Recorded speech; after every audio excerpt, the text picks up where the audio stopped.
into the matches, so it made it a lot more real life, where I thought I was listening to the devil, listening to demons, seeing things, but because I was really going through a lot in my life at that point. So I brought that in to make it more real.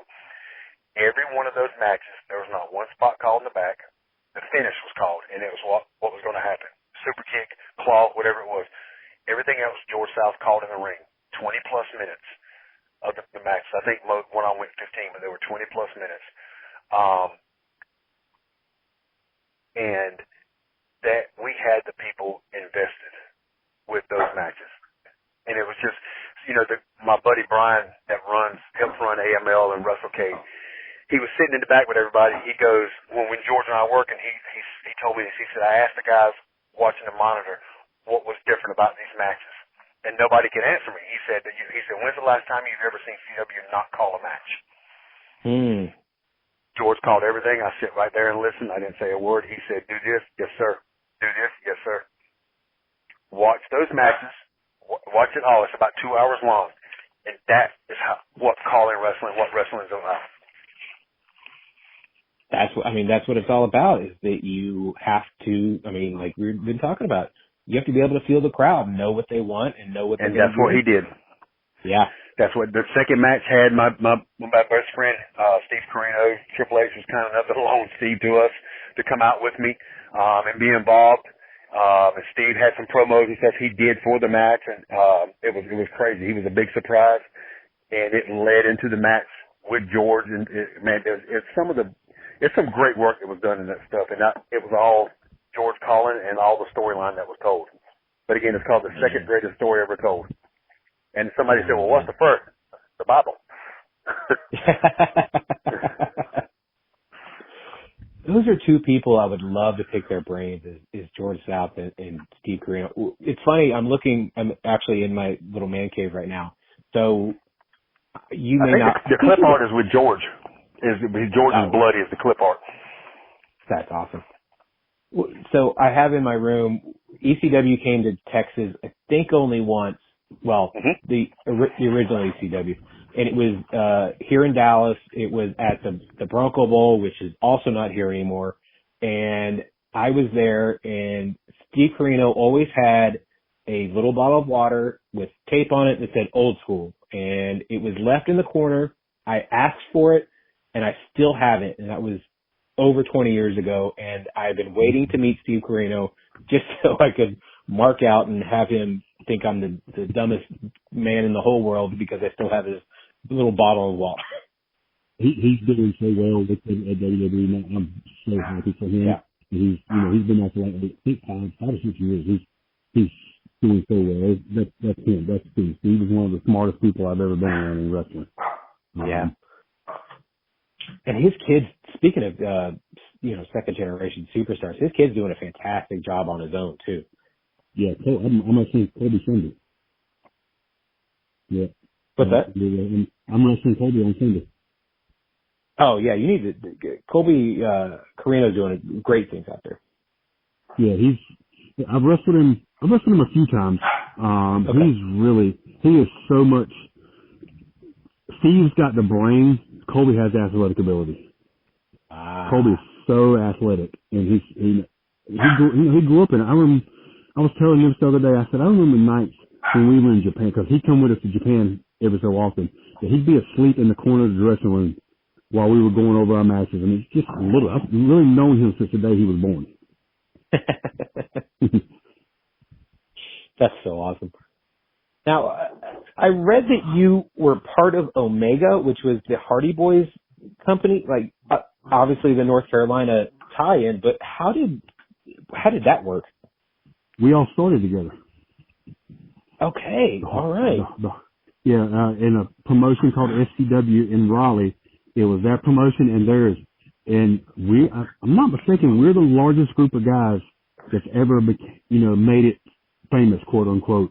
It was Hardy's, me, Hurricane Helms, Joey Abbs, Shannon Moore, Lodi, Steve Carino, because Steve would come down, the Dups, who were Mike Howell and Otto Schwartz in Champaign, Joey Mercury, I did say Shannon,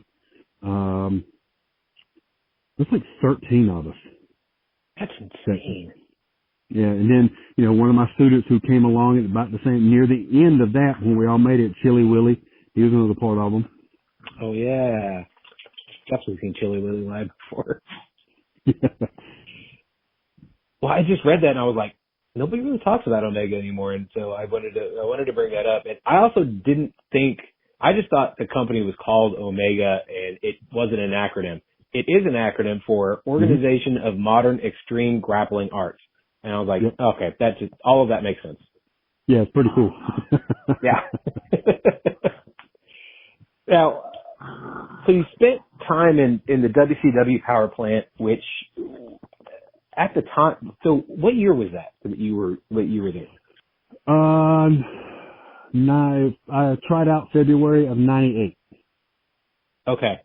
So that was 98. WCW they were still hot, but it was starting to be in that weird transitional phase because, WWE was starting to, or WWF at the time was starting to just absolutely go crazy when it came to ratings, and they were really just kind of kicking WCW's ass. But WCW was really doing some good things as well. So what was that whole system like? And I've heard you talk about how Elix Skipper was down there with you and you helped train him and you ended up being a trainer there for a little bit. I guess just tell us a little bit more about the power plant for those who don't know what it was and then also your experience there. It was very unorganized, but it was a 3-day tryout. You paid $250 non-refundable. You started at 9 o'clock in the morning and you usually finished on 4:30, and it was Wednesday, Thursday, Friday.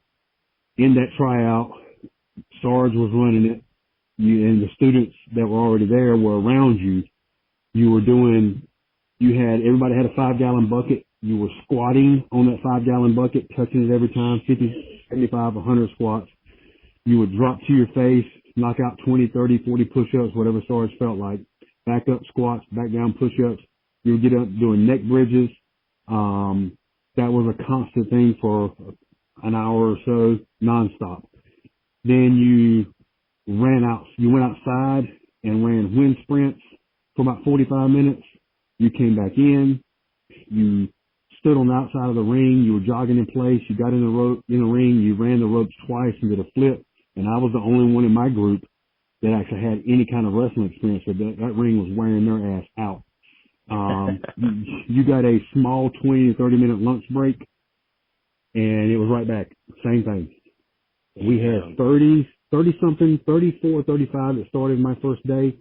And at the end of the first day, there was 6 left. At the end of the second day, there was, I can't remember, 4 or 5 of us. And then you finished on Friday, and I think the 4 that finished on Thursday are the same ones that finished on Friday, so nobody quit. Wow. After you did that, you're supposed to pay $3,000, $1,000 got you back in the door, and then you started training. They had 3 rings. Every Monday they would paint the Nitro and Thunder canvas, so it only left you with 2 rings. Some days, like Goldberg would come in and Sarge would work with him, so it'd only leave you with 1 ring. So I was there basically to get fine-tuned. Once that started happening, when Sarge would work with other guys, he would put me in the ring to show Lash LaRue, Elix Skipper, Mike Sanders, the Natural Born Thriller, Chuck Palumbo, Sean O'Hara, those guys. I was showing them things, working with them on stuff. Right. Great group of guys, every one of them. Think the word of every one of them. And then you'd have guys that were on contract, like Johnny Swinger and them that would come down. And I told this, in the beginning, when Johnny came, I didn't like Johnny because Johnny didn't speak. Johnny's a very quiet person. He doesn't speak to you that much. He's kind of to himself. But once Johnny got to ECW, and then I got to be around him and hang out with him, I love Johnny Swinger. Right. And so happy for him that he's still doing what he's doing in Impact. But Johnny was a very quiet guy, so he was one of those first impressions type deal. But boy, was I wrong about him. Sergeant Buddy Lee Parker, Pez Swatley, and Mike Winter were the trainers, and Hardbody Harrison was helping as well. I owe those guys everything because they turned a rough C.W. Anderson into the guy that got his job at ECW.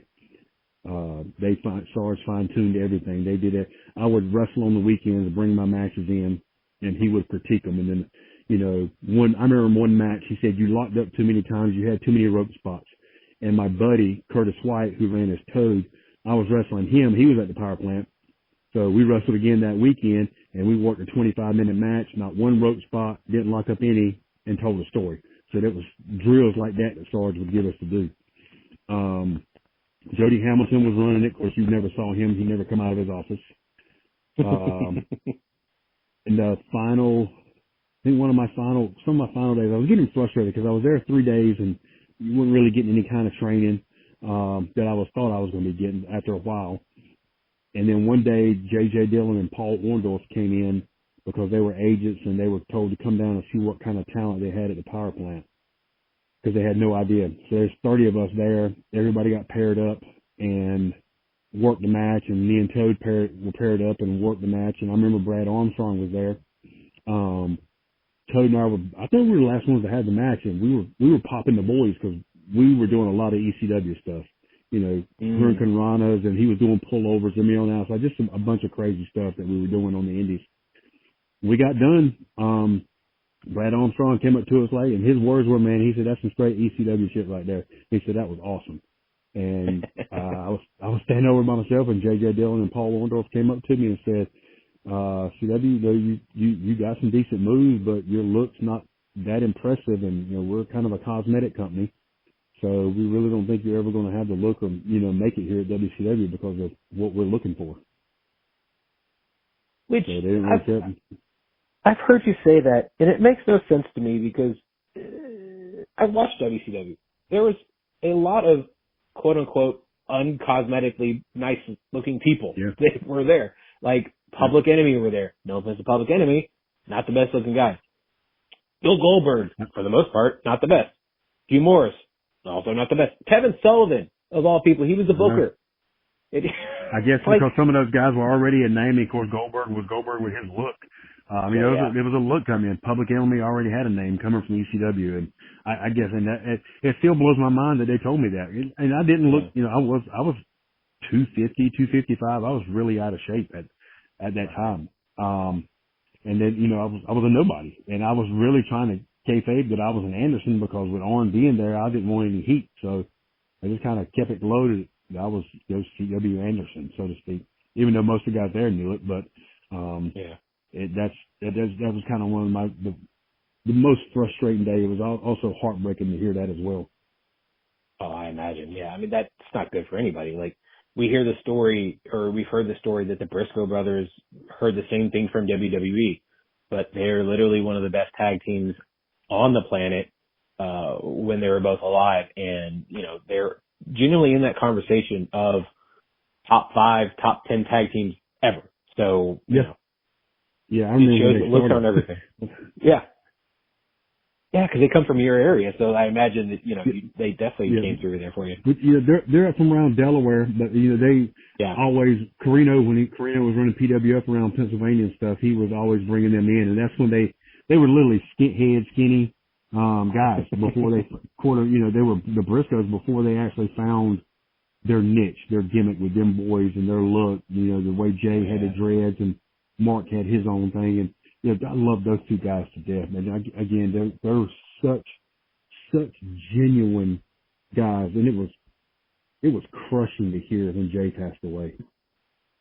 It was literally one of those like punch in the stomach, even as a fan, because I never got lucky enough to meet him. I've seen him obviously dozens and dozens of times in person, and it was just one of those like, wow, really?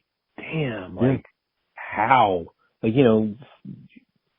obviously there's no rhyme or reason why certain things do happen in the world, but sometimes you wish you're like, did we not just have had that one back? Like, could be, Yeah. Oh, there's a list of other people I can give you besides Jay Briscoe.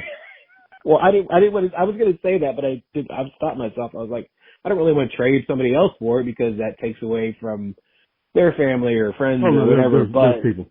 I got them. Yeah, they're for sure. Yeah. I mean, there are definitely bad people out there that, also probably help run this planet that we don't want here anymore. But